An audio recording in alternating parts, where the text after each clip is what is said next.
Sebelum melanjutkan, jangan lupa subscribe dulu, terima kasih.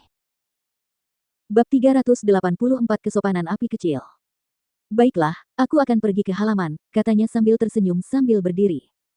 Mengetahui bahwa nyawa kakeknya kemungkinan besar tidak dalam bahaya, hatinya bisa tenang. Di matanya, tugasnya adalah melindungi keluarga Feng. Dia harus mencari tahu siapa yang menculik kakeknya dan mengapa. Feng Jiu merasa bahwa meskipun masalah ini terjadi secara tiba-tiba, seharusnya tidak terjadi tanpa peringatan. Mungkin, petunjuk dapat ditemukan di kamar kakeknya, dan semua ini mungkin dapat terungkap. Sesampainya di kamar, dia melihat Leng Xuang sudah meminta seseorang memanaskan air untuknya, jadi dia melepas pakaiannya yang sudah usang, membilas wajahnya, dan masuk ke dalam bak mandi. Saat berendam, dia merasakan setiap otot di tubuhnya rileks. Dia jarang membutuhkan siapapun untuk melayaninya saat mandi, jadi Leng Xuang berjaga di luar pintu. Meskipun otot-ototnya sudah mulai rileks, pikiran Feng Jiu masih berpacu. Bagi kediaman Feng, hilangnya kakeknya hanya memperburuk keadaan. Kalau saja dia ada di sini, mereka pasti gemetar ketakutan. Sebaliknya, hilangnya kakeknya memberi mereka kesempatan yang sempurna. Saat ini, mereka punya cukup alasan untuk pindah dari kediaman Feng. 8 pengawal Feng yang melayani ayahnya semuanya memiliki kekuatan seperti kultivator bela diri, dan dengan orang-orang ini, bersama dengan ayahnya dan patriark tua, tidak mengherankan bahwa kediaman Feng dikenal di seluruh kota bulan berawan sebagai tempat yang tidak dapat ditembus seperti Gunung Tai. Bagaimanapun, kekuatan dan kecakapan mereka akan tetap memenangkan penghargaan bahkan jika ini adalah negara yang berbeda. Bagi para penonton, dari para penguasa kediaman Feng, satu orang telah hilang, dan satu lagi telah digulingkan. Yang tersisa untuk ditakutkan hanyalah 8 penjaga ini. Setelah sekitar setengah jam, Feng Jiu keluar dari bak mandi, memeras air dari rambutnya, dan berpakaian. Leng Xuang membawa semangkuk bubur sarang burung, dan dia menyuruhnya untuk tidak membiarkan siapapun memasuki halaman. Dengan bubur di tangan, dia memasuki cincin ruang. Api kecil. Feng Jiu menghampirinya.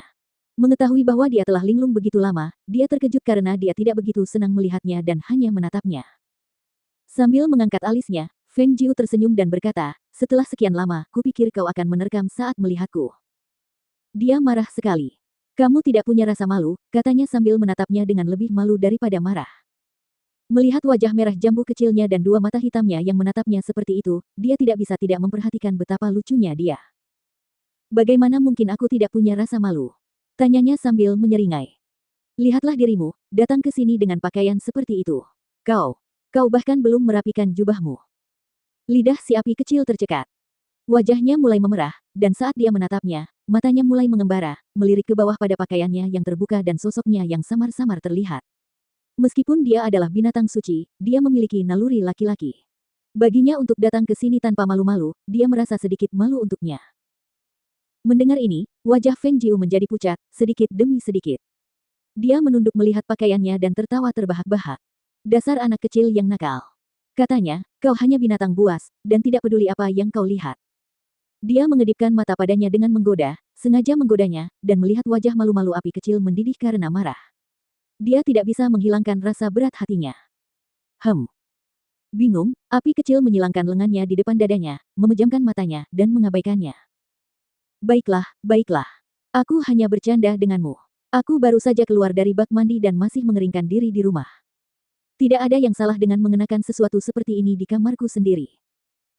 Dia duduk di depan Little Fire dan berkata, "Lihat apa yang kubawakan untukmu." Dia mengangkat semangkuk bubur sarang burung yang ada di tangannya sambil tersenyum lebar. Si api kecil mendengus, heran, dan dengan arogansi dan rasa jijik, berkata, "Hanya orang sepertimu yang akan senang makan selai burung seperti itu."